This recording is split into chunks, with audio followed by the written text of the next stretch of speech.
Est-ce que vous évitez d'affronter les autres tout le temps parce que vous avez peur d'être blessé, parce que vous avez peur de les blesser, ou peut-être même vous avez peur de les fâcher? Eh bien, aujourd'hui, vous devez apprendre des moyens sains de s'y prendre avec les défis des relations. Tout de suite à l'antenne.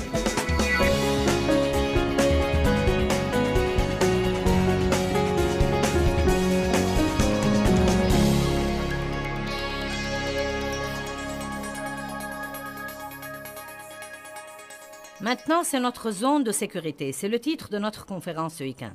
Et elle parle de frontières et de limites et de marges. Elle nous apprend à rester dans les frontières de la parole de Dieu pour pouvoir être en sécurité.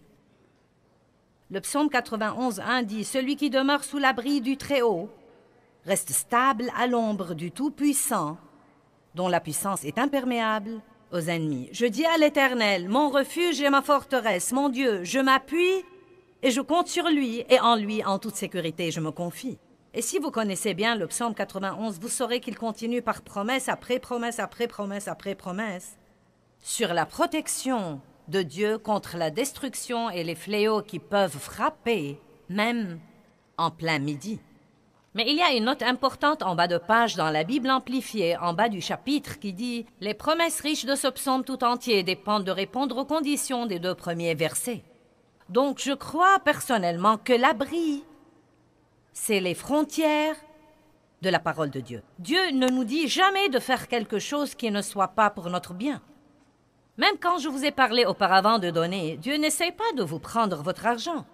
Si vous faites ce que la parole de Dieu vous dit de faire concernant les finances, qui n'est pas donner le tout, mais donner une partie, épargner une partie et dépenser une partie, Dieu veut que vous jouissiez de ce que vous avez. Mais il ne veut pas que vous dépensiez tous les sous qui vous tombent sous la main, puis utilisez toutes les cartes de crédit qui vous tombent sous la main, car ce qui arrive, c'est que vous vivez en dehors de vos frontières, parce que votre frontière, c'est ce que vous avez. Quand vous commencez à dépenser ce que vous n'avez pas, vous vivez en dehors de vos frontières et vous vous retrouverez dans un gâchis, dans ce piège-ci, dans ce piège-là, dans ce piège-ci et dans d'autres pièges. Et donc il y a toutes sortes de frontières dans la parole de Dieu. Elles ne sont pas là pour nous rendre malheureux et pour nous mettre en prison. Ce sont des choses que Dieu nous encourage à respecter. Celle-ci a une porte. Je peux sortir si je veux et aller faire ce qui me plaît. Dieu me donne le libre arbitre. Je peux faire tout ce qui me plaît. Mais si je choisis, dites choisis, si je choisis de mon plein gré de rester à l'intérieur des frontières de la parole de Dieu, j'aurai alors une vie si merveilleuse. Et j'ai vécu assez longtemps pour expérimenter tout ça. Et je pourrais vous épargner beaucoup de douleurs et d'angoisses et beaucoup de temps si vous voulez croire ce que je vous dis aujourd'hui. Par exemple, la parole de Dieu dit que vous devez pardonner à vos ennemis, que vous devez pardonner à ceux qui vous blessent, qui vous font du mal, qui vous exploitent et qui vous traitent injustement et inéquitablement. Eh bien, Dieu vous dit de faire ça pour votre bien. Il ne s'agit pas de ce que vous faites pour vos ennemis. Dieu vous dit de pardonner pour votre bien. Vous vous rendez service à vous-même quand vous pardonnez, car si vous pardonnez, vous n'aurez plus tout ce supplice au-dedans de vous. Vous ne passerez pas votre vie fâché contre quelqu'un qui s'amuse quelque part et se fiche pas mal de ce que vous ressentez. Vous ne passerez pas votre vie exaspérée à cause de quelqu'un qui a déjà décidé ce qu'il va faire. Vous pouvez aller de l'avant et vivre la vie que Dieu veut que vous viviez et mettre vos ennemis entre les mains de Dieu. Eh bien, il y a une liberté. J'ai détesté mon père pendant des années parce qu'il avait abusé de moi sexuellement dans mon enfance. Je n'étais pas libre. Quand votre cœur est rempli de haine et d'amertume et de colère et de ressentiment, vous n'êtes pas libre.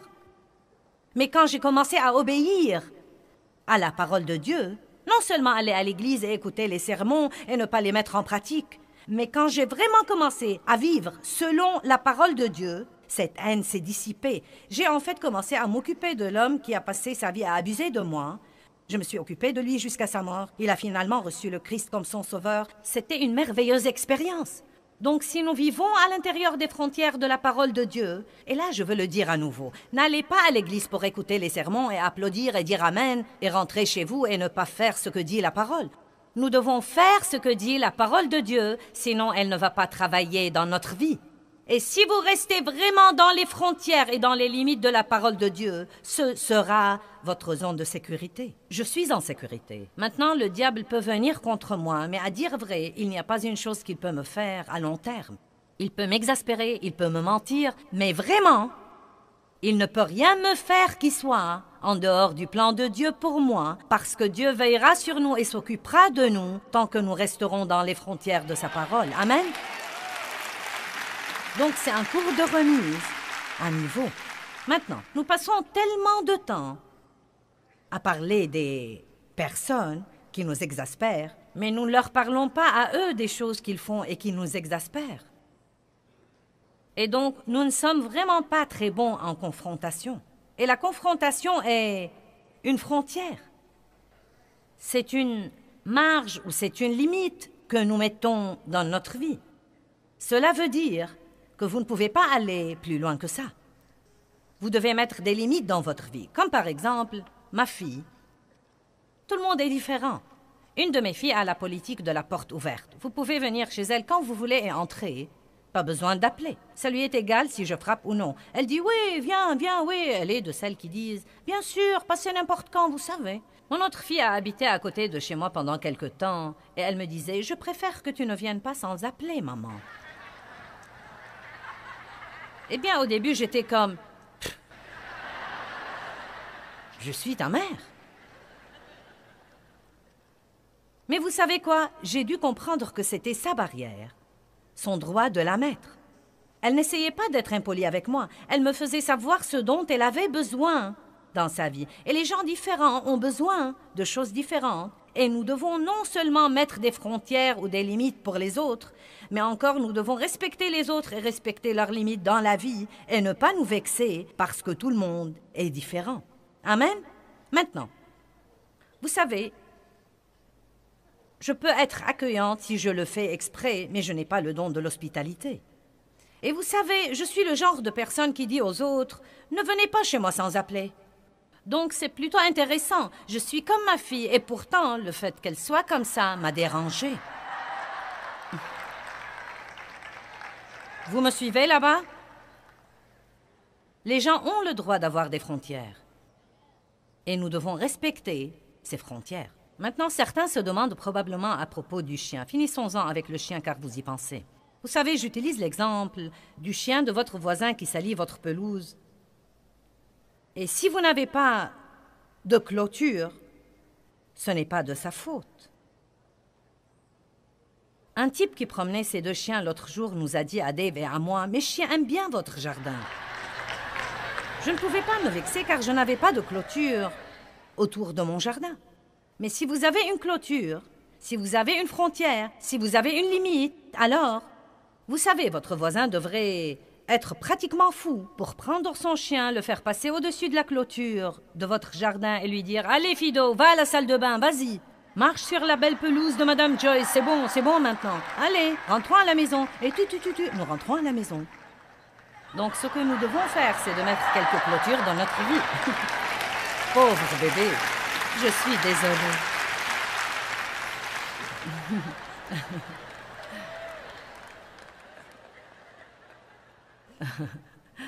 Nous devons donc mettre des clôtures dans notre vie et arrêter de laisser tout le monde nous marcher sur les pieds puis nous fâcher contre eux parce qu'ils le font. Quelqu'un peut dire Amen ce matin? Êtes-vous plein de ressentiment parce que vous sentez que quelqu'un vous exploite maintenant ou vous a exploité? Eh bien, le ressentiment est vraiment une mauvaise chose. Et il est parfois un peu difficile à détecter. Je crois que vous l'avez parfois. Vous l'avez un peu plus avec le non-pardon. Mais le ressentiment est comme une racine profonde qui s'enracine en vous et elle est comme... Elle fait quelque chose dans votre attitude. C'est presque plutôt comme un... Vous savez, cette chose qui est juste. Vous savez, nous ne sommes pas ouvertement fâchés contre vous, mais nous sommes... Juste. Tu m'embêtes plutôt. Tu sais, je t'en veux plutôt. Je n'aime pas que tu sois béni et je n'aime pas que tu passes me voir. Et je n'aime pas ton allure. Vous savez, juste...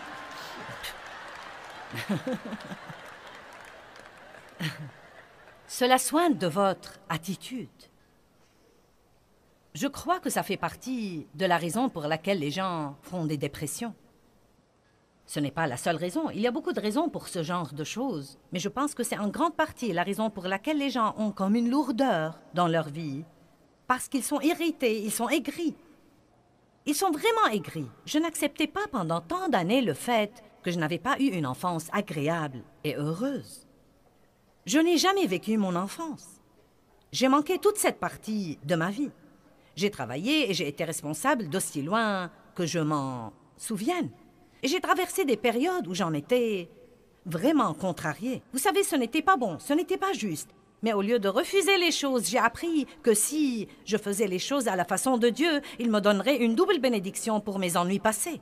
Je dis tout le temps peut-être que je n'ai pas eu un bon commencement, mais mes chers, j'ai une bonne fin. Et c'est comme ça que vous devez voir les choses. Peut-être que vous n'avez pas tout ce que vous voulez, et peut-être qu'il y a des gens qui ne vous ont pas traité comme il faut, mais prenez votre part de la responsabilité. Peut-être que vous aussi n'avez pas parlé franchement. Peut-être que vous n'étiez pas prêt à affronter. Peut-être que vous avez mis des limites et vous ne les avez pas imposées. Vous dites au petit Johnny, « Si tu fais ça encore une fois, tu resteras à la maison toute la journée. » Maintenant, vous avez mis une limite. La prochaine fois qu'il le fait, je t'ai dit que si tu faisais ça encore une fois, tu resterais à la maison. Je te dis que si tu fais ça encore une fois... Et donc nos frontières et nos limites deviennent de la blague pour tout le monde, car nous disons que nous allons faire des choses et nous ne les faisons pas.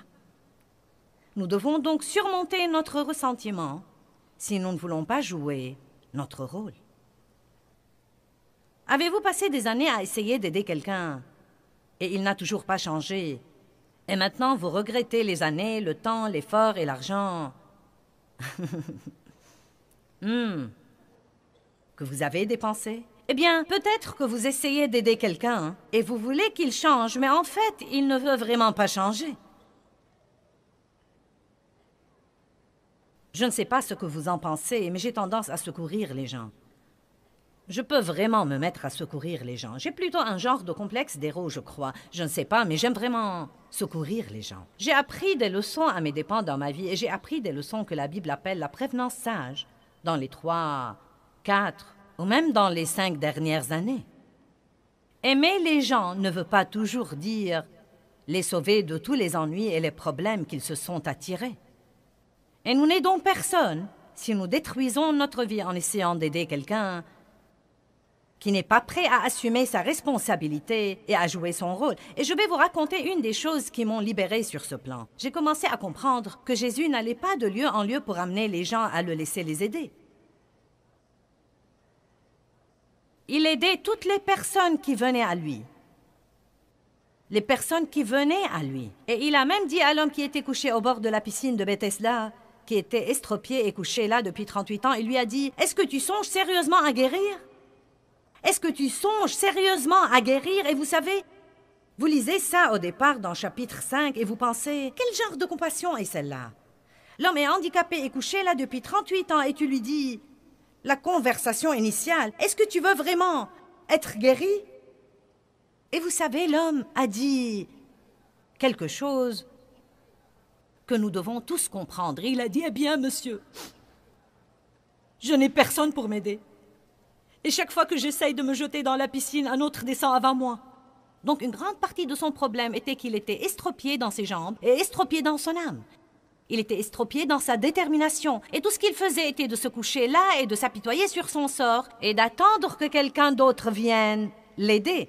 Mais il n'était pas prêt à jouer son rôle. Et peut-être certaines des personnes que vous avez essayé d'aider sont comme ce type.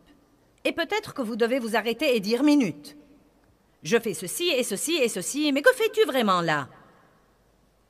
Est-ce que tu veux vraiment guérir ?» Nous avions une situation dans notre famille et elle est réapparue dernièrement et nous devions essayer de nous en occuper de nouveau. Elle était dans notre famille étendue. Un membre de notre famille avait gâché sa vie avec la drogue et l'alcool et c'était vraiment un vrai gâchis. Et donc, il a demandé de l'aide. Le Seigneur soit loué, nous voulons aider les gens. Donc, nous avons passé 4 ans, temps, argent, effort, prière, médecin, conseil, non mais tout ce qu'on peut imaginer. Et les choses se sont beaucoup améliorées. Mais cela m'épuisait pratiquement.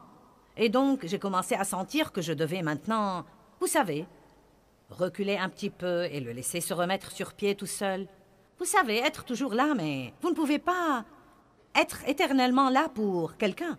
Et dès qu'il a été tout seul, il a recommencé. C'est ce qu'il a fait. Ça aurait pu être très décourageant pour moi de penser « J'ai perdu 4 ans et j'ai dépensé tout cet argent et tout ce temps et tout cet effort. » Mais je n'ai pas regardé la chose comme ça car je crois que les gens méritent une chance.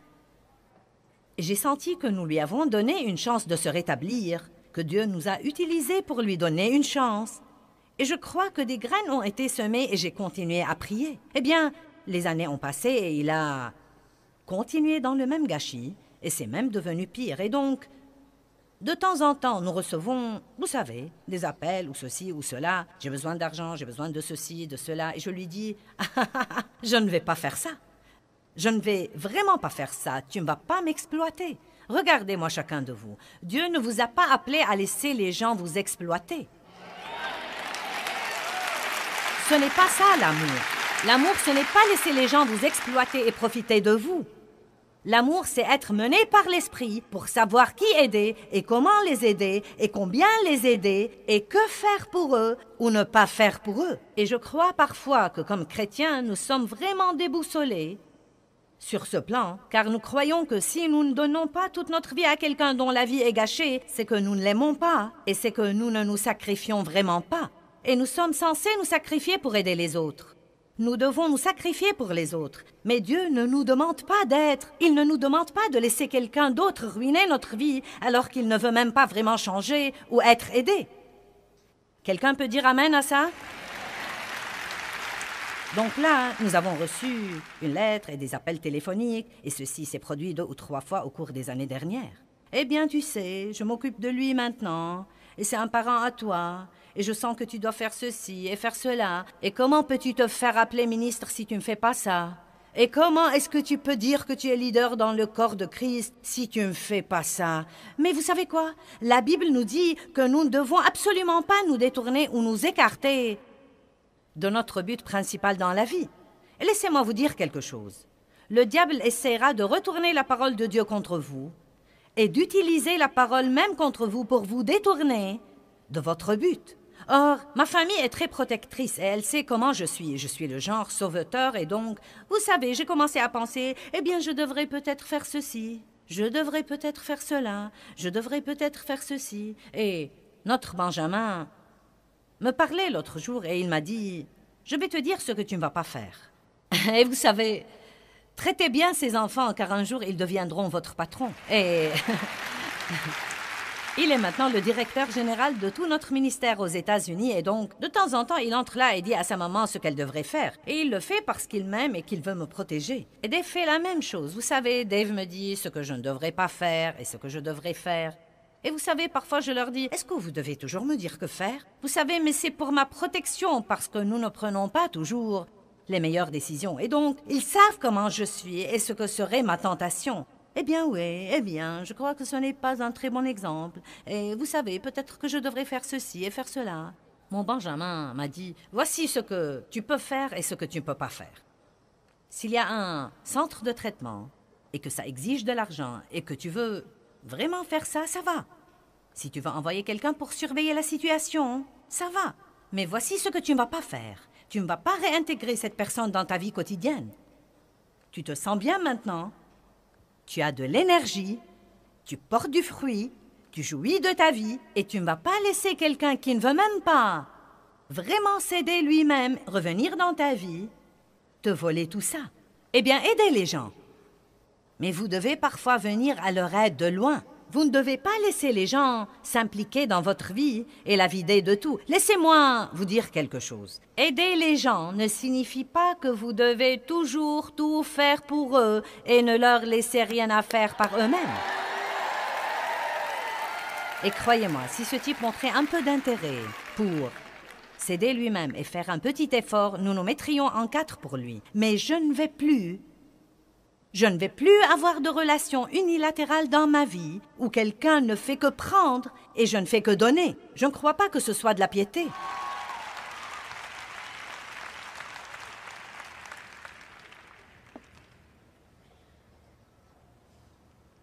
Parfois, nous aidons les gens tellement que nous créons en eux des attentes que nous ne pouvons pas par la suite maintenir. Vous commencez peut-être trop vite et vous faites trop de choses pour quelqu'un. La Bible dit que vous devez être prudent quand vous commencez une relation. Elle dit, si vous choyez votre serviteur, au début de la relation, il s'attendra sûrement à ce même traitement jusqu'à la fin de sa vie. Et donc, j'ai tendance parfois, je l'avais dans le passé, j'ai appris à mes dépens au cours des dernières années que si quelqu'un a vraiment été maltraité ou qu'il a vraiment été blessé, mince alors, je voulais intervenir et tout faire pour lui. Vous savez, l'aider à guérir les blessures et le bénir doublement, triplement et vraiment, vous savez, lui faciliter la vie. Mais la vérité, c'est que vous ne pouvez le faire que pour un temps. Et ensuite, ce qui arrive, si vous faites vraiment trop pour quelqu'un, puis tout à coup, vous devez faire un changement. Il sera dévasté et furieux contre vous. Et vous ne comprendrez pas pourquoi il est furieux, car vous sentez que vous êtes allé trop loin en essayant de l'aider. Et tout ce que vous voulez qu'il fasse, c'est de prendre lui-même un peu de responsabilité. Ce que nous devons faire, c'est faire un peu de choses pour les gens et leur donner une responsabilité. S'ils assument cette responsabilité, vous pouvez passer au niveau suivant. S'ils assument l'autre responsabilité, vous passez au niveau suivant. Mais si vous faites tout pour quelqu'un et qu'il ne fait rien, vous devez à ce moment-là peut-être reculer et prier un peu plus et découvrir ce que vous dit... Ce que Dieu vous dit si vous les aidez vraiment ou si vous êtes déboussolé sur la manière dont vous êtes censé vous comporter comme chrétien. Regardons Luc 10, verset 27. Il y a en ce moment beaucoup de gens qui aimeraient vous exploiter si vous n'avez pas de frontières dans votre vie. Le bon Samaritain, nous voulons tirer de cette histoire quelque chose de différent de ce que nous tirons normalement. Ce jeune homme a dit à partir du verset 27... Il avait posé une question à Jésus sur ce qu'il devrait faire pour avoir la vie éternelle. Ils ont eu une conversation et il a dit « Oui, je fais tout ça ». Et Jésus a dit « Tu aimeras le Seigneur, ton Dieu, de tout ton cœur, âme, pensée et force et ton prochain comme toi-même ». Ensuite, ce type est entré dans ce genre de conversation religieuse. « Et qui est mon prochain ?» Et c'est plutôt intéressant pour moi. Il ne voulait pas aider quelqu'un, donc il essayait de s'esquiver. Et donc, Jésus commence à lui dire ceci, pour lui donner un exemple. Et à partir du verset 30, Jésus lui a dit, « Un homme descendait de Jérusalem à Jéricho. Il tomba au milieu des brigands qui le dépouillèrent de ses habits et de ses affaires, le chargèrent de coups et s'en allèrent, insouciants, le laissant à demi-mort. Il s'est trouvé qu'un sacrificateur descendait par là et il passa outre. Un Lévite arriva aussi et passa outre. » Verset 33. « Mais un Samaritain arrive. Il vint à l'homme, et le voyant fut ému de pitié et de compassion. » Verset 34, « Il s'approcha et banda ses plaies. En y versant de l'huile et du vin, le mit sur sa monture, le conduisit à une hôtellerie, et prit soin de lui, pendant, je crois, une nuit.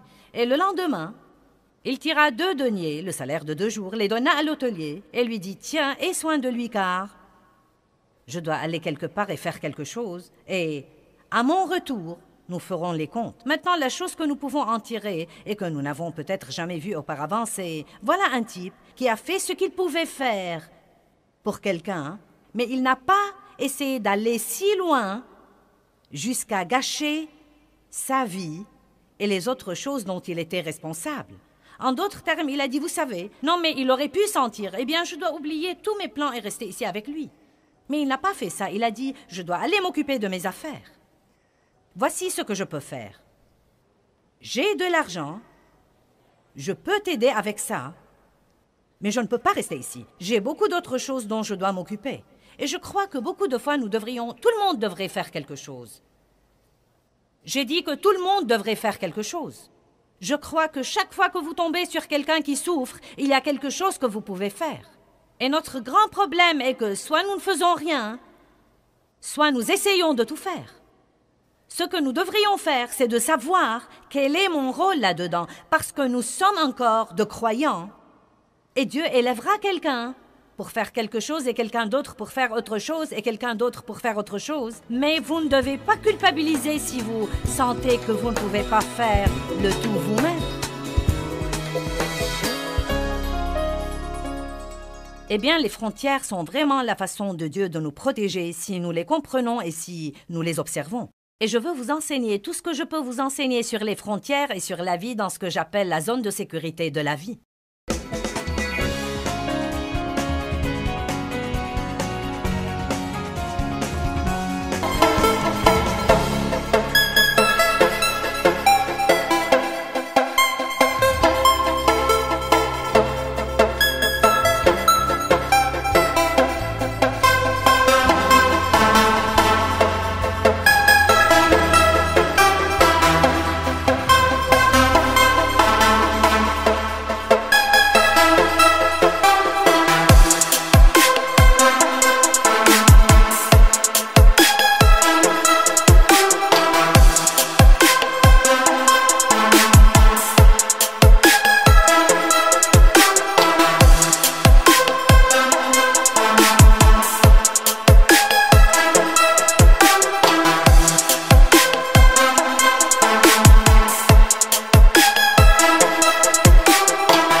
Aux Français.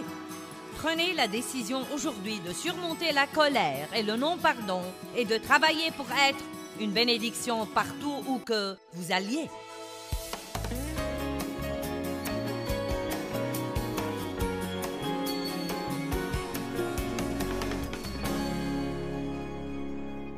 Ce matin, nous allons parler d'un domaine spécifique où nous avons tous besoin de progresser. Et c'est de surmonter la colère et le non-pardon. Surmonter la colère et le non-pardon. Je me demande combien de personnes en colère il y a ici. Ce n'est pas parce que nous sourions les uns aux autres et que nous disons « Dieu soit loué, merci Jésus » et que nous chantons que nous ne sommes pas fâchés. Il y a beaucoup de chrétiens fâchés dans le monde et Satan nous donne beaucoup d'occasions toutes les semaines pour nous offenser. Donc, si vous êtes ici et que vous n'êtes pas en colère et que vous n'avez aucun non-pardon, cela ne veut pas dire que le message n'est pas pour vous, car vous aurez des occasions avant la fin de la semaine. Amen. Le premier verset que nous allons voir est 2 Timothée 4, 14. Alexandre le forgeron m'a fait beaucoup de mal. Le Seigneur le lui rendra. Vous n'aimez pas ça? Il n'a pas dit « je le lui rendrai ». Il a dit « le Seigneur lui rendra selon ses œuvres ». Garde-toi aussi de lui, car il s'est fortement et excessivement opposé et résisté à nos paroles.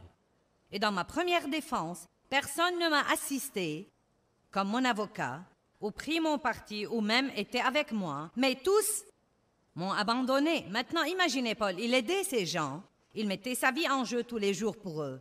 Maintenant, il est jugé à cause du bien qu'il avait fait, et tout le monde, sans exception, l'a abandonné. Aucun de ceux qui l'aidaient ne l'a assisté. Quelle occasion pour se fâcher! Quelle occasion pour être offensé, pour être amer et plein de ressentiment, pour vouloir se venger! Mais vous savez, une personne, un homme ou une femme de Dieu qui a l'intention de suivre Dieu et de marcher dans la puissance, sait qu'il ne faut pas laisser ça arriver, car la vérité est que, même s'il était fâché contre eux, ça ne leur aurait pas fait de mal, ça n'aurait fait de mal qu'à lui. Dieu nous demande de pardonner pour notre bien, car nous ne serons pas libres quand nous sommes pleins de toute cette colère et cette amertume. Et ça ne change vraiment pas l'autre personne. Pourquoi devez-vous être fâché pendant que la personne contre laquelle vous êtes fâché s'amuse bien et se fiche pas mal de ce que vous soyez fâché? Nous sommes plus intelligents que ça. Dites, je suis plus intelligent que ça. Faites attention, je vais relire le verset 16. Dans ma première défense, personne ne m'a assisté comme mon avocat, ou pris mon parti, ou même été avec moi, mais tous m'ont abandonné. Et j'aime ça, qu'il ne leur en soit pas tenu rigueur. J'en suis plus étonnée que vous n'en avez l'air. Seigneur ne tient pas ça contre eux. Moi, j'aurais dit, revaux-leur ça. Eh bien, peut-être pas maintenant, mais il y a quelques années. Mais le Seigneur m'a assisté et m'a fortifié afin que par moi le message de l'Évangile fût pleinement proclamé et qu'il fût entendu de tous les païens. Et j'ai été délivré de la gueule du lion. Paul avait quelque chose à faire. Dieu avait appelé Paul à faire quelque chose. Il avait une mission très importante. Et vous avez une mission dans la vie. J'ai une mission dans la vie. Chacun de nous n'a pas la même mission, mais nous avons tous une mission. Nous devons au moins grandir comme croyants. Nous devons continuer le parcours et persévérer et grandir et mûrir comme croyants pour que nous soyons une lumière dans un endroit obscur. Et une des choses les plus importantes que Satan utilise contre les gens pour les faire trébucher et les empêcher de faire des progrès, c'est l'offense, l'amertume, le ressentiment et le non-pardon. Quand votre esprit s'en remplit, vous ne pouvez pas grandir spirituellement. Je veux que vous entendiez ça. Quand votre esprit et votre âme se remplissent de ça, vous ne pouvez pas grandir spirituellement. Encore une fois, quand votre esprit et votre âme et votre pensée se remplissent de ça, vous ne pouvez pas grandir spirituellement. Vous trébuchez dans ces situations et vous arrêtez de faire des progrès. Plusieurs ont été offensés par Jésus et il s'était en fait appelé pierre d'achoppement. Je ne crois pas que Paul se soit comporté comme ça parce qu'il en avait envie. En fait, je crois qu'il était blessé. Je crois qu'il était probablement fâché. Je crois qu'il avait probablement envie de se venger. Mais il comprenait le message que j'essaye d'apporter aujourd'hui, comme quoi, quels que soient nos sentiments, nous pouvons toujours choisir de faire ce qu'il faut. Et quand nous faisons ça, nous aurons une puissance de Dieu qui nous aidera à surmonter tous les obstacles dans notre vie et Dieu pourra toujours nous utiliser puissamment. Vous ne devez pas vivre selon vos sentiments. Vous pouvez surmonter la colère et le non-pardon et faire ce qu'il faut. Actes chapitre 7, verset 59. Vous savez, Étienne était un merveilleux homme de Dieu.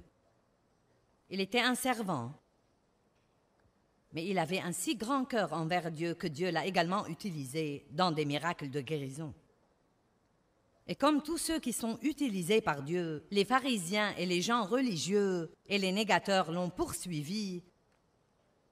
Et il a mis du temps dans Actes à partager le message de l'Évangile avec eux. Et plus il disait la vérité, plus il s'emportait. Vous connaissez quelqu'un comme ça? Plus vous lui dites la vérité, plus il s'emporte. Vous savez pourquoi? Parce que la vérité blesse.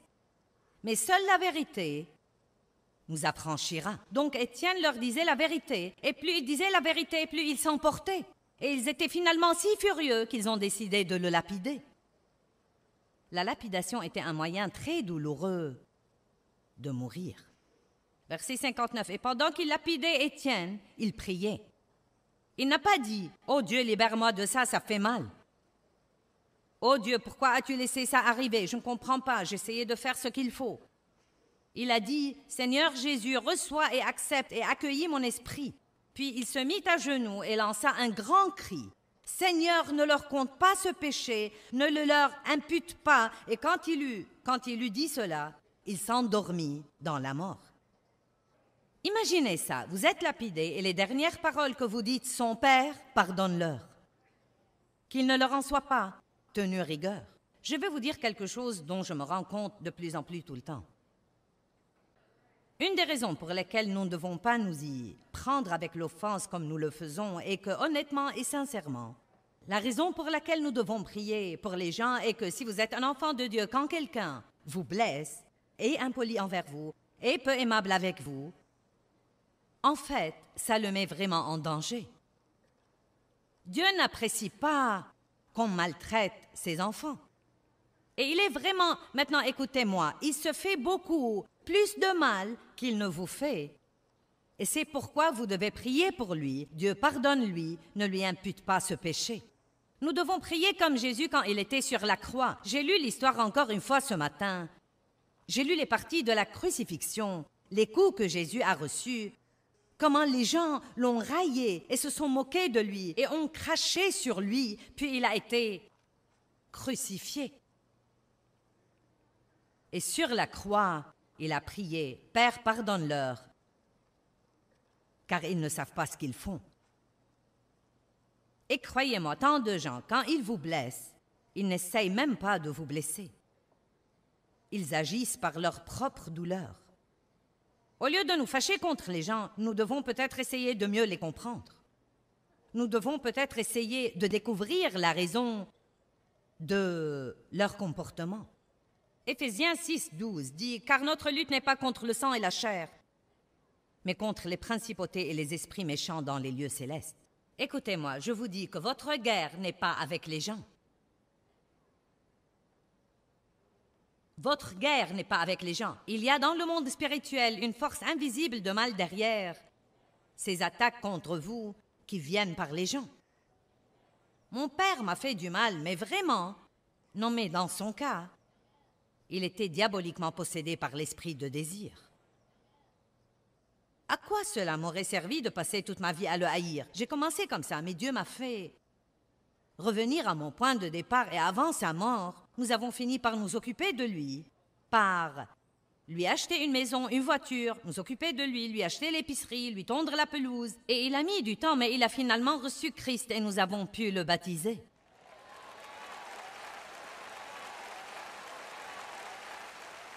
Il n'y a rien qui en dise plus long à vos ennemis que de continuer à être pieux avec eux. Mais ne laissez pas les gens vous marcher sur les pieds. Parfois, vous ne pouvez même pas rester dans une relation avec quelqu'un parce qu'il continue à vous blesser et à vous blesser. Mais vous ne devez pas vous fâcher contre lui. Et vous pouvez toujours prier pour lui et vous ne devez pas être amer à cause de ce qu'il vous a fait. Rendez-vous service et pardonnez. Quand nous sommes blessés, nous commençons à blâmer. C'est très normal, vous voulez blâmer quelqu'un. Mais blâmer là où il ne faut pas blâmer ne fait qu'amplifier votre douleur. Il ne la supprime pas, ni la grille. Donc si vous voulez vous fâcher contre quelqu'un, fâchez-vous contre le diable. Ne vous fâchez pas contre les gens. Mais même quand vous apprenez que le diable est derrière vos problèmes, comment vengez-vous de lui? Vous ne pouvez pas lui flanquer un coup sur la gueule. Vous ne pouvez pas l'étouffer. Vous ne pouvez pas l'étrangler. Même vous fâcher contre lui n'est pas la solution. Je vais vous révéler le plus grand secret dans la Bible. Le moyen de se venger du diable, c'est de faire autant de bien que vous pouvez, tous les jours, à tout le monde, partout où que vous alliez. Cela le rend fou.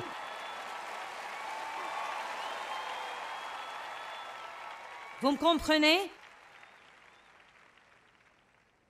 Je dis au pasteur parfois, si vous avez quelqu'un à qui vous avez fait confiance et que vous avez aimé et élevé dans le ministère dans votre église, et qu'il décide maintenant de vous juger et de vous critiquer et de s'en aller et de fonder une autre église et de prendre la moitié de votre assemblée, au lieu de vous mettre en colère et de me dire de lui, achetez-lui un équipement de son. Sérieusement, je lui achèterai un équipement de son. Je prierai pour lui et je le bénirai. Et à l'instant où vous faites ça, vous brisez la puissance de l'ennemi. Et non seulement vous brisez la puissance de l'ennemi, vous ouvrez une porte pour que Dieu vous bénisse vraiment. Et s'il prend 20 personnes avec lui, Dieu vous en rendra de 100. Et pas seulement ça. Ce qu'il y a, c'est que s'il ne se comporte pas correctement, il ne réussira pas de toute façon. Vous ne devez pas le craindre. S'il ne se comporte pas correctement, il ne réussira pas. Il suivra son chemin et sera la même personne malheureuse qu'il était quand il était dans vos rangs. Amen. Priez pour les gens qui vous font du mal. Et quand ils viennent contre vous, ils se font beaucoup plus de mal qu'ils ne vous font. Et nous faisons la même chose. Quand nous blessons les autres et que nous ne les aimons pas, nous nous faisons du mal. Parce que ce n'est pas comme ça que Dieu veut que nous nous comportions. Je crois qu'un des versets les plus puissants dans la Bible est Romains 12, 21. Je voudrais que nous le regardions.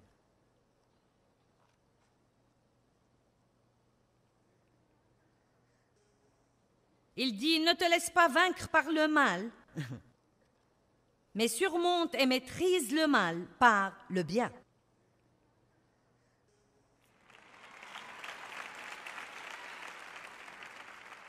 Ne rendez pas l'insulte pour l'insulte, ne rendez pas le mal pour le mal. Mais soyez une bénédiction pour ceux qui vous font du mal, dit la Bible, afin d'hériter vous-même la bénédiction de Dieu. Quand les gens vous font du mal, vous pouvez soit être malheureux, soit être compensé par Dieu. Vous pouvez dire, Dieu, je ne vais pas être amer et plein de ressentiment, je vais m'en remettre à toi, je vais prier pour eux et j'attends ta compensation. Mais c'est ce que nous faisons si souvent. Si quelqu'un nous fait du mal, nous restons pleins de ressentiment. Si nous ne pouvons pas nous venger de lui, nous finissons à cause de la misère dans notre âme par nous en prendre à d'autres personnes qui n'ont rien à voir avec ça.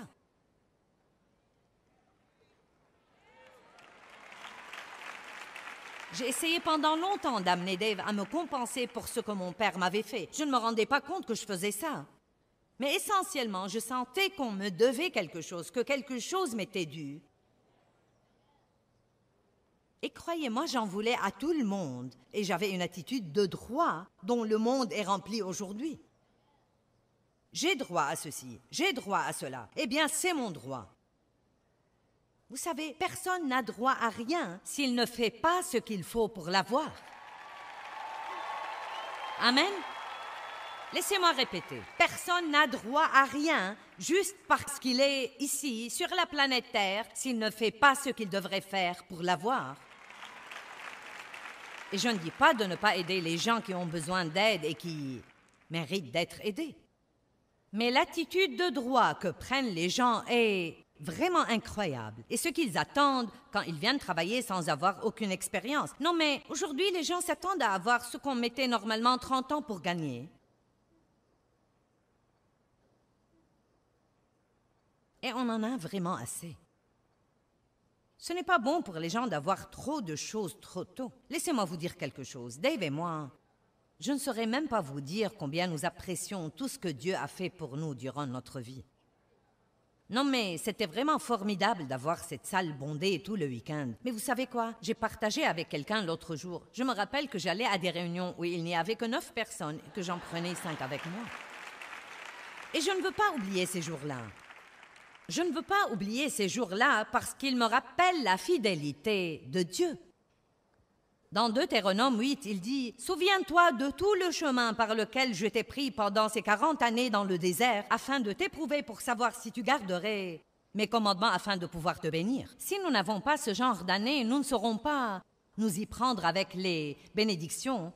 Et aucune quantité de bénédictions ne sera jamais assez. Nous allons vouloir encore et encore et encore. C'est pourquoi nous devons faire attention de donner trop aux gens trop tôt. La Bible dit « Ne mettez pas un nouveau converti en position de leadership de peur qu'il ne s'enfle d'orgueil. »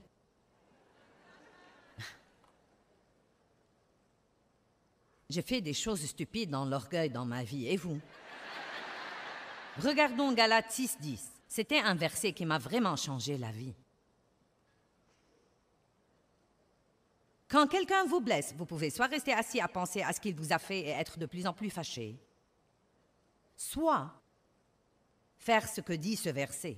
Ainsi donc, pendant que nous en avons l'occasion, pratiquons le bien moralement envers tous, non seulement en étant utiles ou profitables pour eux, mais encore en faisant ce qui est pour leur bien spirituel. J'aime la partie qui suit. Songez à. Qu'est-ce qui devrait remplir votre pensée? Ce que les gens vous ont fait? Non. Songez à être une bénédiction. Surtout à ceux de la maison de la foi. Je me demande combien de personnes dans cette salle ont pris un peu de temps ce matin avec Dieu et ont dit, « Seigneur, montre-moi quelqu'un à qui je peux être une bénédiction. Quelqu'un que je peux aider aujourd'hui. » Combien d'entre vous avez préparé vos cœurs et vos pensées avant de sortir de votre maison, comme quoi vous êtes un serviteur de Dieu et que vous voulez guetter les besoins et que vous voulez guetter les gens qui ont besoin d'être encouragés? Ou bien vous ne pensez qu'à vous-même et à ce que tout le monde vous a fait? Je sais que la raison pour laquelle tant de gens dans la société sont malheureux aujourd'hui est l'égoïsme et l'égocentrisme. Vous ne pouvez pas être égoïste et heureux, et ce sont des choses que vous devez faire exprès.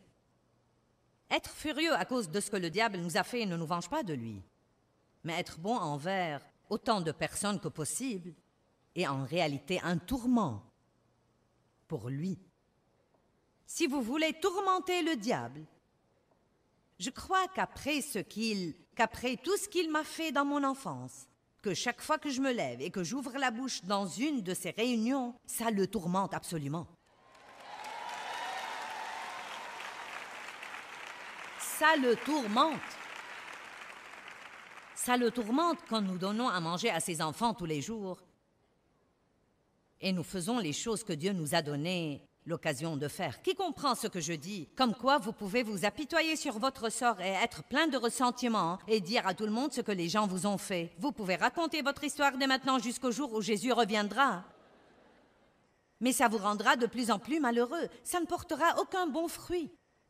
Ou bien vous pouvez vous venger de la personne dont vous devez vraiment vous venger, et c'est le diable, et vous faites ça en étant bon envers autant de gens que vous pouvez. Vous comprenez ça? Vous savez, je télécharge sur vous, en 1 heure ici, ce que j'ai mis 25 ans à apprendre.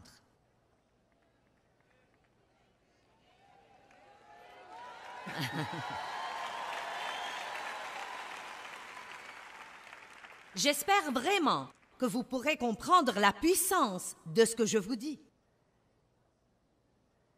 Dans Actes 10, 38, la Bible dit « Voyez comment Dieu a oint Jésus de Nazareth du Saint-Esprit et de force, et qu'il allait de lieu en lieu faisant du bien. » J'aime ça. C'est la simplicité de la vie chrétienne. Ne laissez pas le diable devenir une pierre d'achoppement pour vous, pour être offensé au travail, et offensé à l'église, et offensé dans votre foyer, et offensé par votre mari ou par votre femme, et offensé par vos enfants, et offensé. Prenez la décision aujourd'hui de surmonter la colère et le non-pardon et de travailler pour être une bénédiction partout où que vous alliez. Maintenant, nous revenons de nouveau aux sentiments. Joyce, je ne peux rien changer à mes sentiments. Regardons Éphésiens 4, 26 et je partagerai avec vous un exemple que vous comprendrez.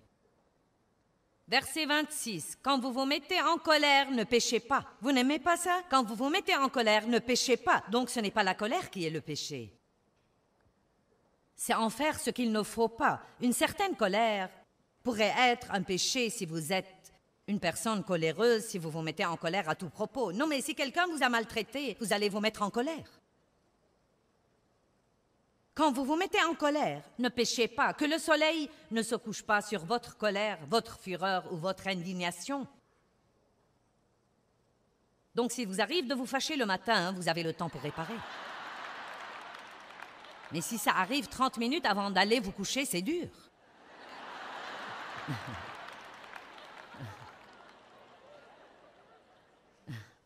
Vous savez, quand Dieu dit des choses comme ça, il ne plaisante pas. N'allez pas au lit fâché. N'allez pas vous coucher fâché. On ne sait jamais quelle porte ça ouvre à l'ennemi. Mais je ne peux rien changer à mes sentiments. Peut-être que vous ne pouvez rien changer à vos sentiments, mais vous pouvez maîtriser ce que vous faites. Je me rappelle, il y a des années, Dave et moi nous disputions ou... Qui sait, il y avait toujours quelque chose pour se fâcher. Je ne me rappelle même pas la dernière fois où Dave m'a mise en colère. Je n'ai plus le temps de toucher à ça désormais.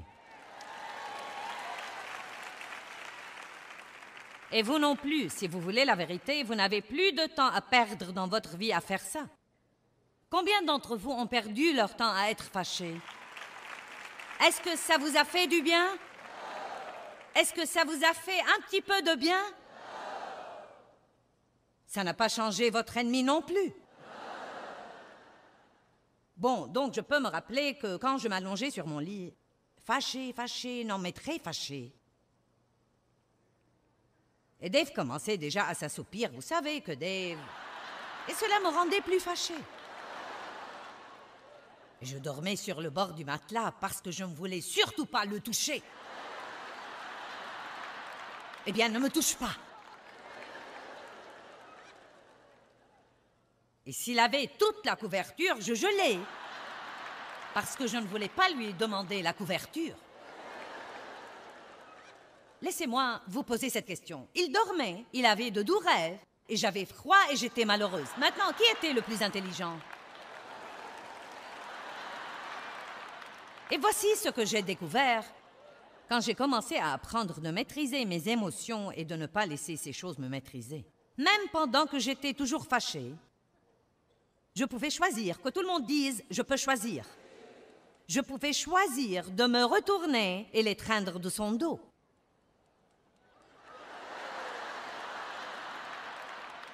Oh!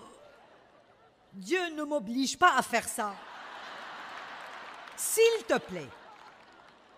Mais vous savez, quand je le faisais, je me sentais tellement libérée. Vous vous sentez tellement libéré quand vous faites ce qu'il faut. Eh bien, je prie que l'émission d'aujourd'hui vous motivera à surmonter la colère et le non-pardon. Il est temps de récupérer votre vie. Rappelez-vous que le non-pardon vous fera toujours plus de mal qu'il ne fera aux autres.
Combien d'entre vous ont perdu leur temps à être fâchés?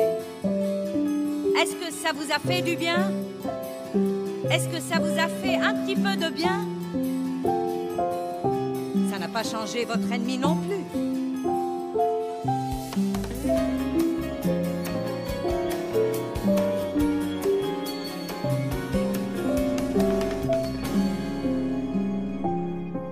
Comme quoi, vous pouvez vous apitoyer sur votre sort et être plein de ressentiment et dire à tout le monde ce que les gens vous ont fait. Vous pouvez raconter votre histoire dès maintenant jusqu'au jour où Jésus reviendra.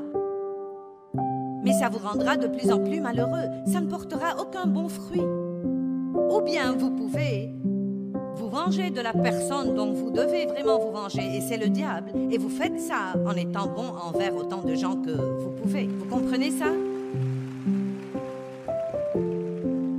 Vous savez, je télécharge sur vous, en 1 heure ici, ce que j'ai mis 25 ans à apprendre.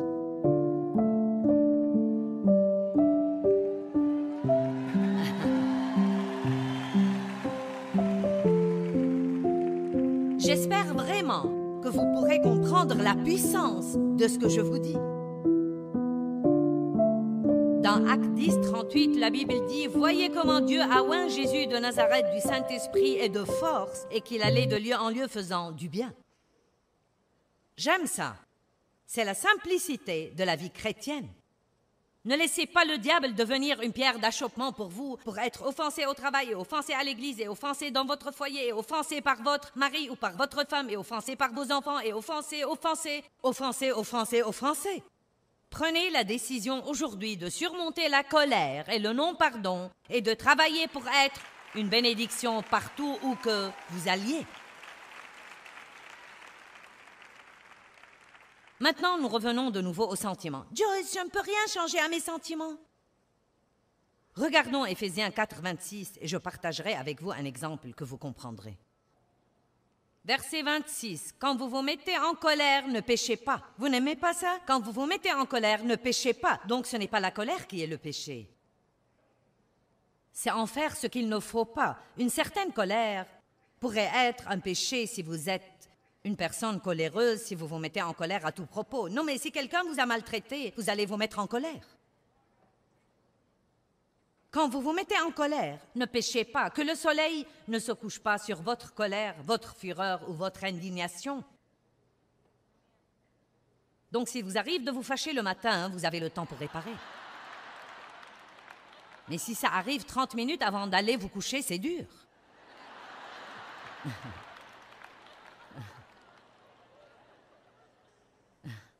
Vous savez, quand Dieu dit des choses comme ça, il ne plaisante pas. N'allez pas au lit fâché.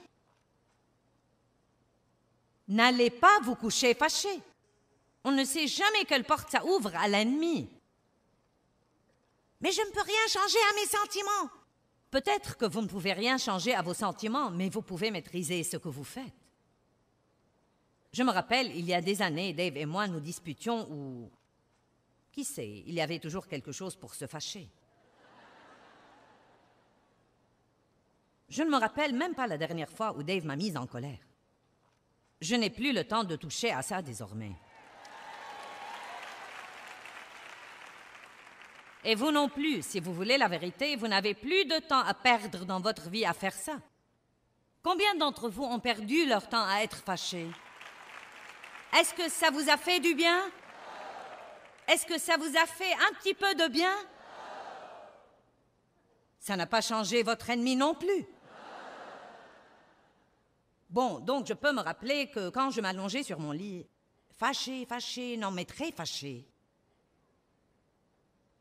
Et Dave commençait déjà à s'assoupir, vous savez que Dave... Et cela me rendait plus fâché. Je dormais sur le bord du matelas parce que je ne voulais surtout pas le toucher. Eh bien, ne me touche pas. Et s'il avait toute la couverture, je gelais. Parce que je ne voulais pas lui demander la couverture. Laissez-moi vous poser cette question. Il dormait, il avait de doux rêves, et j'avais froid et j'étais malheureuse. Maintenant, qui était le plus intelligent? Et voici ce que j'ai découvert quand j'ai commencé à apprendre de maîtriser mes émotions et de ne pas laisser ces choses me maîtriser. Même pendant que j'étais toujours fâchée, je pouvais choisir, que tout le monde dise « je peux choisir ». Je pouvais choisir de me retourner et l'étreindre de son dos.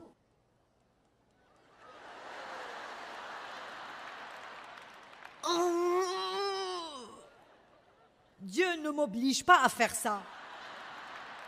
S'il te plaît. Mais vous savez, quand je le faisais, je me sentais tellement libérée.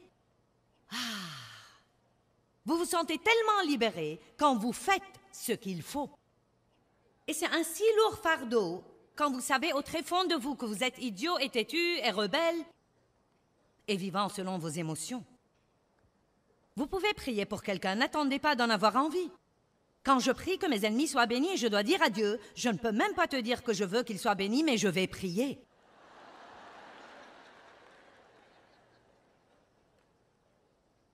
Parce qu'il y a une partie de moi qui veut qu'ils soient bénis et l'autre non.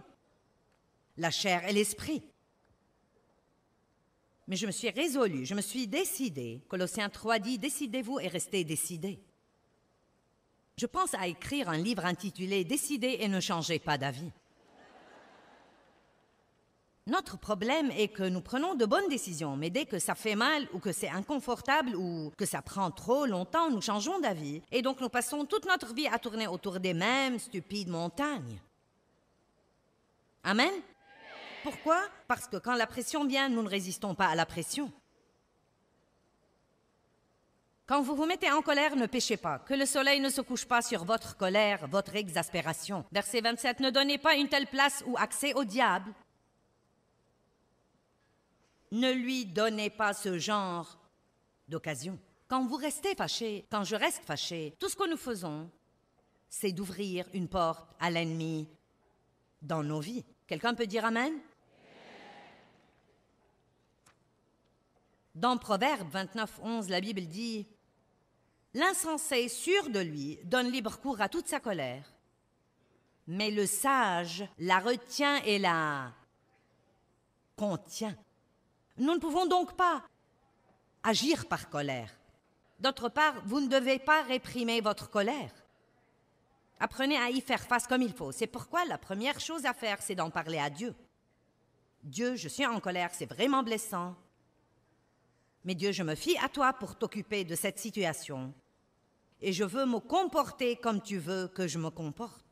S'il le faut, enfermez-vous dans une pièce quelque part et n'en sortez pas avant d'avoir une percée avec Dieu et de savoir que vous pouvez vous comporter comme Dieu le veut. Quand vous ressentez de la colère, de l'amertume ou du ressentiment et que vous ne vous en occupez pas, vous les accumulez, ils restent vivants en vous et ils se manifestent d'une autre façon. Et les gens chrétiens, les gens religieux, sont parfois très bons à faire semblant de ne pas être en colère parce qu'ils croient que la colère est un péché. Et donc ils n'admettent même pas qu'ils sont en colère et ils se comportent comme si tout allait bien, mais ils bouillissent à l'intérieur. Dieu a dit aux pharisiens, Jésus a dit aux pharisiens, vous ressemblez à un tas de sépulcres blanchis pleins d'ossements de mort. Je me demande comment les gens le recevraient aujourd'hui si je commençais un sermon comme ça. Peut-être que je dis ça, mais je le dis un peu plus gentiment que ça. Notre réalité est en nous. Ce n'est pas ce que nous feignons devant les autres. Notre réalité est ce qui se passe à l'intérieur de nous. C'est nos motifs, nos pensées, nos attitudes. Et je peux feindre autant que je veux que je suis la personne la plus sainte dans le voisinage, mais si mon cœur est plein d'amertume et de ressentiment, ce n'est pas agréable à Dieu. Et ça va se manifester d'une certaine façon. Peut-être dans la dépression. Peut-être que ça se manifeste dans différentes dépendances. Et ça peut aller des dépenses excessives, à l'excès de table, à beaucoup de choses différentes. Dans beaucoup des problèmes que les gens ont aujourd'hui, la racine du problème est la colère. Vous pouvez même être en colère à cause de la tournure qu'a prise votre vie. Je ne crois pas que la vie a été juste. J'ai essayé de faire ceci et cela, rien ne marche jamais pour moi. La pire chose à faire, c'est de vous mettre en colère à cause de ça. Vous dites, mais ça fait mal, je sais. Mais si vous faites ce qu'il faut, Dieu apportera une récompense et une rémunération.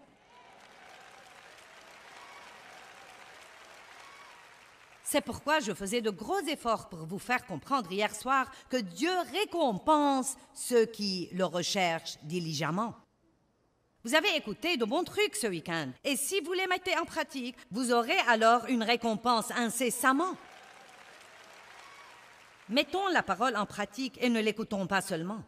Certains de vous doivent abandonner l'amertume et le ressentiment ici aujourd'hui. Vous devez les laisser tomber, les abandonner, vous devez les laisser aller et vous devez prier pour les gens contre lesquels vous étiez fâchés et vous devez arrêter de médire d'eux. Oh, j'ai touché à une zone sensible. Plus vous en parlez et plus vous y pensez. Vous y pensez et vous en parlez et vous y pensez. Plus vous allez rester excité. C'est pourquoi les gens ne peuvent pas surmonter leurs maux et leurs blessures parce qu'ils ne se taisent jamais à leur sujet.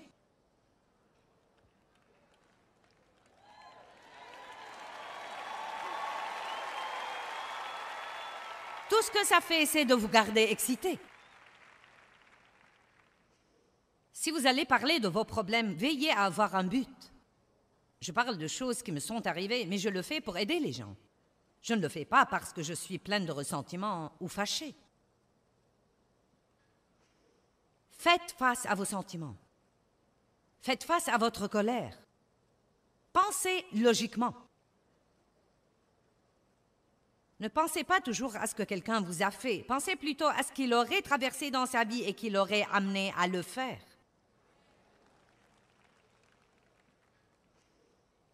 Votre capacité de choisir est ce qui vous met sur pied d'égalité avec toutes les autres personnes.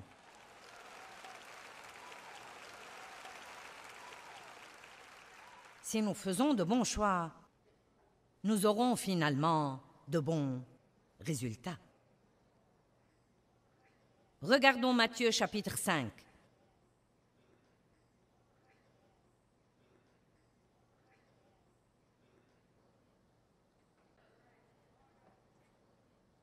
À partir du verset 10.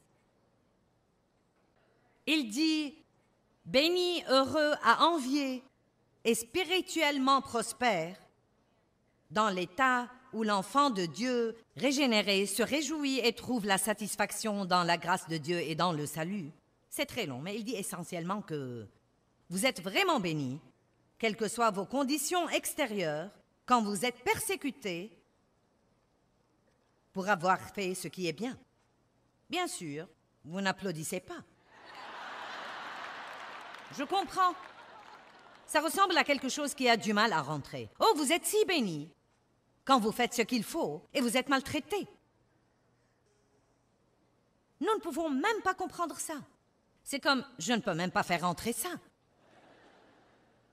Et Dieu le savait, donc il l'a dit de nouveau. Verset 11. Béni, heureux à envier et spirituellement prospère avec la réjouissance et la satisfaction dans la grâce de Dieu et le salut, quelles que soient vos conditions extérieures.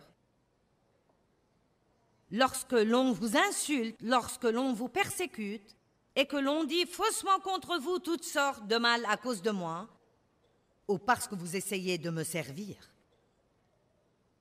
Et vous savez, les gens peuvent vous maltraiter, pas spécifiquement parce que vous êtes chrétien, mais parce que le diable travaille par eux pour essayer de vous persécuter et de vous empêcher d'avancer.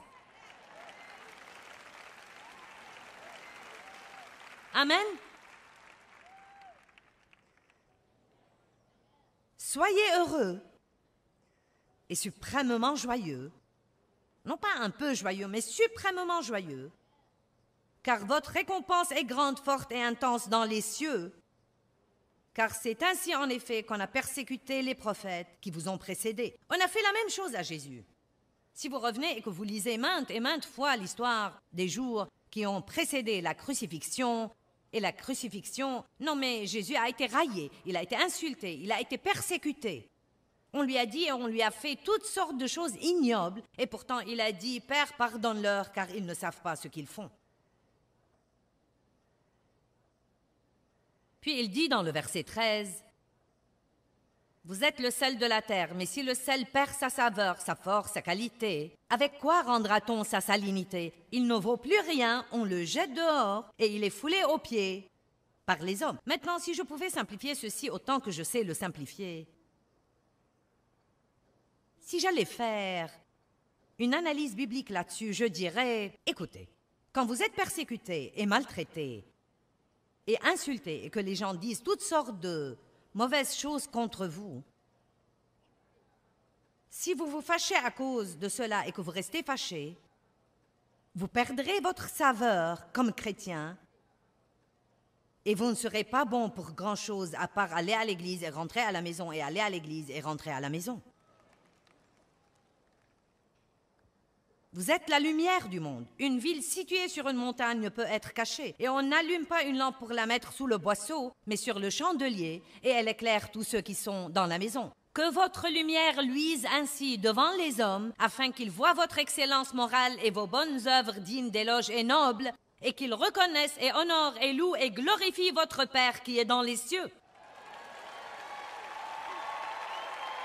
Maintenant, si nous voulons être des témoins, c'est la façon de le faire. Les gens vous maltraitent? Ne pensez pas à vous-même, pensez à ce qu'ils font à eux-mêmes. Priez pour eux.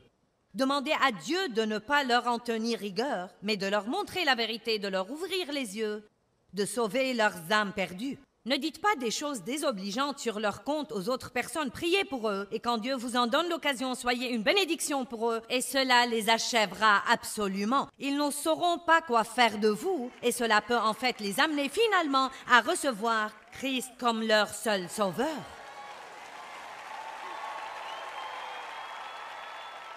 Dieu nous demande de faire ça pour lui et pour son royaume.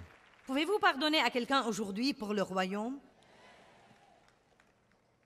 Pouvez-vous laisser tomber des choses ici avant de quitter ce bâtiment? Combien d'entre vous êtes ici et vous avez besoin de mettre ceci en pratique dans un certain domaine de votre vie? Non, mais nous en avons tous besoin de façon générale, mais je dis, combien d'entre vous en ce moment seraient francs et diraient, il y a quelqu'un contre qui je suis fâché, j'ai ce genre de truc dans mon cœur, et il est temps qu'il s'en aille. Maintenant, je ne vous demanderai pas de regarder autour de vous parce que je ne veux embarrasser personne, mais c'était 80% de la foule. Et voilà le problème, ce n'est pas rare. Je pourrais aller prêcher ce message n'importe où et obtenir le même résultat. C'est ce qui ne va pas. C'est pourquoi nous n'avons aucune puissance. C'est pourquoi le monde n'est pas impressionné par les chrétiens. Il va falloir plus d'un autocollant et d'une croix accrochée à votre cou. Nous devons avoir du fruit. Nous devons laisser notre lumière luire. Et la première chose que nous devons faire, c'est de commencer par dire que la chose la plus importante est l'amour. Et vous n'aimez pas quand vous êtes plein de ressentiment et de non-pardon. Vous pourriez avoir 50 occasions toutes les semaines d'être offensé, et chaque fois que vous le serez, je veux que vous alliez quelque part et que vous disiez à haute voix « Je ne vais pas rester fâché ». Commencez à répondre au diable et à établir quelques directives.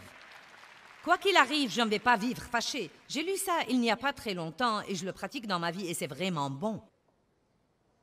L'homme a dit que chaque fois que vous commencez à prier, commencez comme ça. Père, je ne suis fâché contre personne et je n'ai aucun non-pardon dans mon cœur. Et si vous ne pouvez pas faire ça, vous devez vous arrêter là, parce que la Bible dit que quand vous priez, si vous avez quelque chose contre quelqu'un, allez faire la paix avec lui, sinon vos prières ne seront pas exaucées. La prière d'un chrétien fâché est une perte de temps.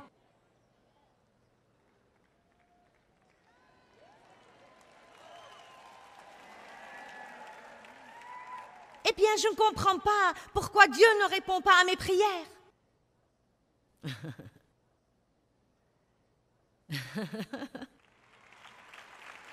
Vous devez résoudre ce problème, persister, persévérer, continuer malgré tout. Clôturons en pensant à Job ce matin. Job était un homme qui avait les plus gros problèmes qu'on puisse avoir. Sa femme lui a dit qu'il devrait mourir. Maudire Dieu et mourir. Êtes-vous content qu'elle ne soit pas votre femme? C'est plutôt dur de traverser une période où vous avez plus que jamais besoin d'encouragement et les gens autour de vous ne semblent pas comprendre ça.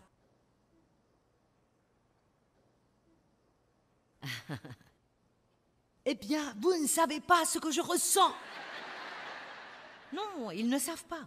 Ils sont absorbés dans leurs problèmes, souhaitant que quelqu'un sache ce qu'ils ressentent. Vous ne savez pas ce que je ressens. Eh bien, même quand les gens ne savent pas, il y a une personne qui sait toujours, et c'est Dieu. Il comprend toutes choses, il voit toutes choses, et il sait toutes choses. Il recueille nos larmes dans son outre. Dieu sait, il voit et il prend ça à cœur. Amen. Job était ses amis n'ont rien fait à part le critiquer. Pendant qu'il faisait cela, la Bible nous dit clairement qu'avant ce temps-là, avant cette grande épreuve qu'il a endurée, il avait entendu parler de Dieu, mais à la fin, il a dit « Mais maintenant, mon œil t'a vu. » Vous savez, quand vous commencez à connaître Dieu, dans vos périodes difficiles, pas dans vos bons moments, quand vous n'avez personne d'autre que Dieu, quand personne ne peut vous aider sauf Dieu. Ne méprisez pas ces jours-là, ils sont si précieux pour vous. Je sais que Dieu peut changer une vie. Je sais qu'il prend la tragédie et la transforme en triomphe. Je sais que nous ne devons pas être des victimes pour toujours. Je le sais parce que je l'ai expérimenté. Mais je n'aurais pas eu cette expérience si je n'avais pas persisté et persévéré. Je crois que quand je prêche quelque chose, il y a une onction pour faire que ça se produise dans la vie des auditeurs. Et donc, je crois qu'il y a une onction qui vient sur vous et qui vient sur les gens qui nous regardent à la télévision, qui va faire que ça se produise dans notre vie. Je crois vraiment que ce que nous prêchons, les paroles sont ointes. Vous n'êtes pas venu ici aujourd'hui parce que vous avez voulu voir la dame de la télévision. Dieu avait une parole pour vous. Comme quoi, il est temps de surmonter la colère. Et donc, dans Job 42, 8 jusqu'à 10, je crois que pour avoir l'effet escompté, nous devrions prendre le temps de lire à nouveau la douleur dans la vie de Job.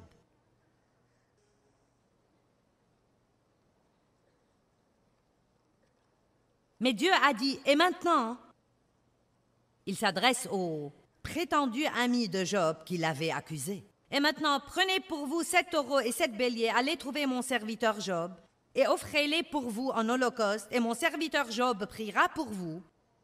Et ce n'est que par égard pour lui que je ne vous traiterai pas selon votre folie. Car vous n'avez pas parlé de moi avec droiture comme l'a fait mon serviteur Job. Il a dit, allez maintenant. Selon l'Ancien Testament, il devait offrir des sacrifices animaux.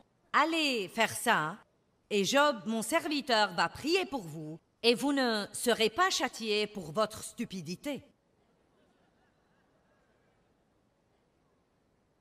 Verset 9. Et Éliphaz le Thémanite, et Bildad le Shukite, et Tsophar le Namatite.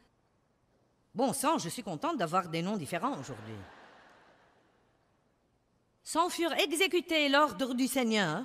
Vous devez comprendre ceci. Et le Seigneur accepta la prière de Job. Maintenant, êtes-vous prêts pour la finale?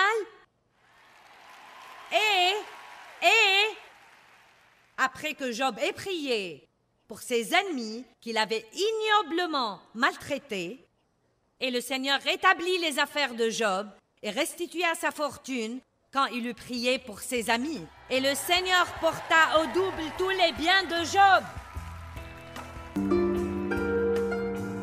Eh bien, je prie que l'émission d'aujourd'hui vous motivera à surmonter la colère et le non-pardon. Il est temps de récupérer votre vie. Rappelez-vous que le non-pardon vous fera toujours plus de mal qu'il ne fera aux autres.